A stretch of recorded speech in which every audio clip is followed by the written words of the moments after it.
Okay, so to tie on a string loop, there's a couple different ways you can do it, a couple different tools you can use. This right here is a string loop tool made by Viper, I believe. This will actually stretch your string loop out and secure it down. Now you can also use a set of needle nose pliers. You'll simply have to insert these and spread them out, and those will secure your loop down too.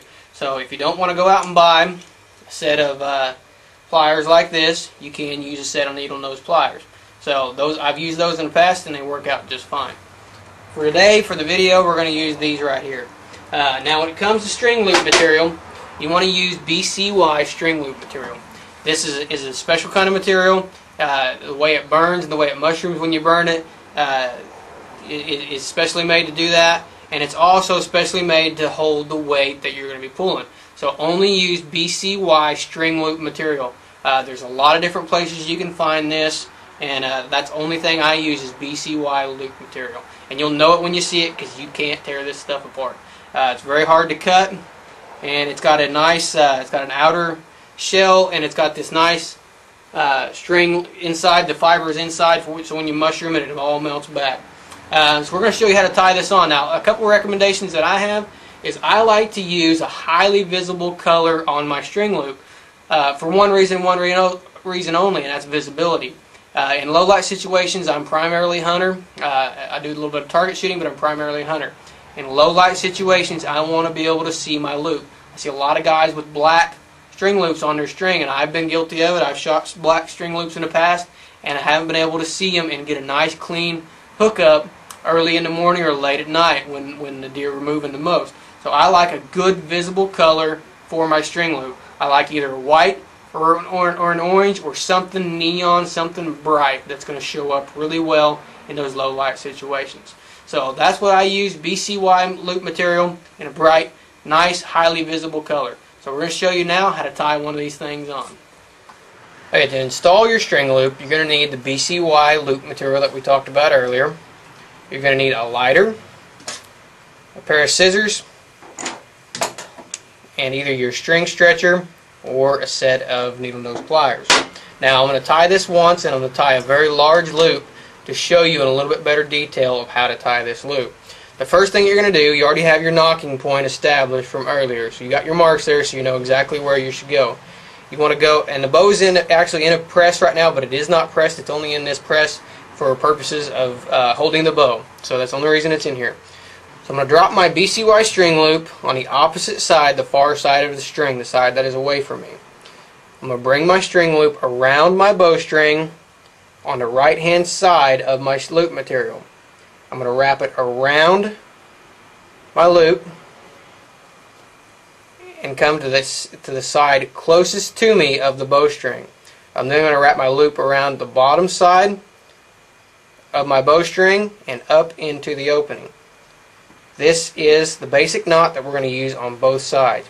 We're going to pull that tight. This is an example of the knot. Now we're going to show you in a second exactly how to tie this. So there's your knot. Now when you tie this, you want to do the opposite. You want to bring your string loop material to the side that's actually closest to you. Pull that right through there.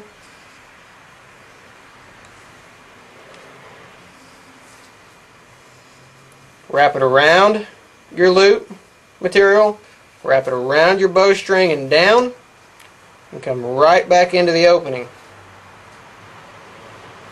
This knot will pull against itself at all times, and you can see here my burned end is going to be actually on the opposite sides of the string. What that's going to do is actually pull against each other every time. You're pulling in opposite directions. You're putting opposite pressure on those knots, so they're pulling against each other, and that'll keep them from slipping. So that's how the knot's done. Now we're going to show you how to actually install this. We're going to show you the complete process to install this string loop on your bow. Okay, so the first thing I do is slightly burn just the end of this loop material. I just want a nice little mushroom on there for now, just to keep that frayed edge in there. We're going to drop our BCY loop material behind our string. On the right hand side, we're going to come around behind our loop material and around our bowstring, down and around, and right back through the opening. Now we've got our marks from earlier. We know exactly where our knocking point should be. So where I'm putting this, I'm cinching this down right above my blue knock. Now you'll see here I'm pulling this pretty tight right now. And right now, before I get too much further, what I'm going to do is I'm actually going to burn this end. And I'm going to form a nice little mushroom. And I'm not going to touch this until it gets down to where it's touching my other loop material. I don't want it to burn my other loop material. I just want a nice mushroom there. We'll show you how this is done. Be careful when you're doing this. Get that thing going, and what I do is always lick my finger. Sounds kind of gross, but that seems to work to keep you from getting burned. Right as it gets down and starts touching your other loop material, lick your finger and mushroom that out. And you don't have to lick your finger a whole lot. Just put it to your tongue and push it down on there.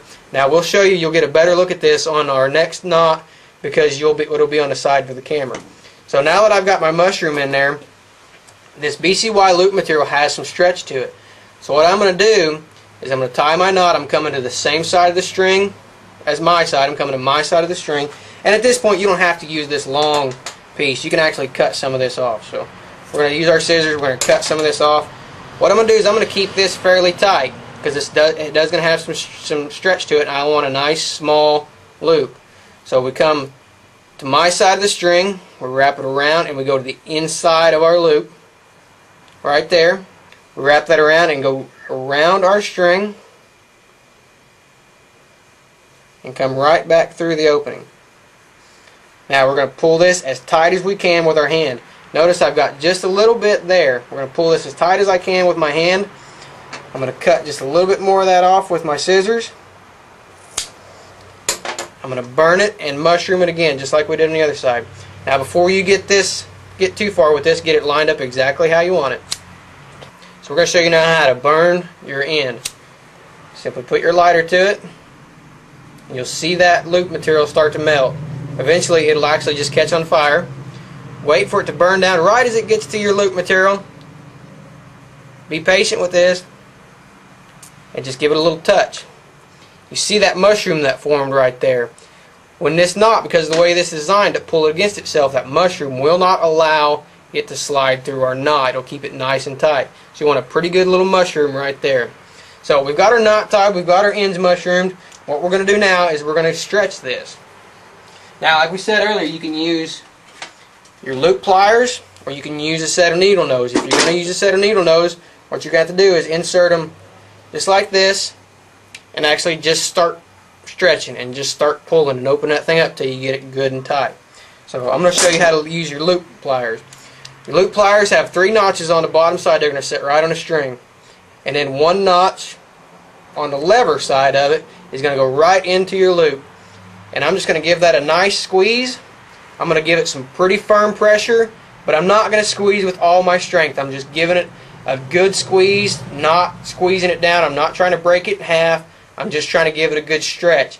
And I'm going to hold this for 45 seconds or a minute, and I'm just going to keep applying a little bit of pressure to it and keep kind of getting it stretched. Once you're done with that, that's it. That's all there is to it. Our loop's on there, and it's ready to go.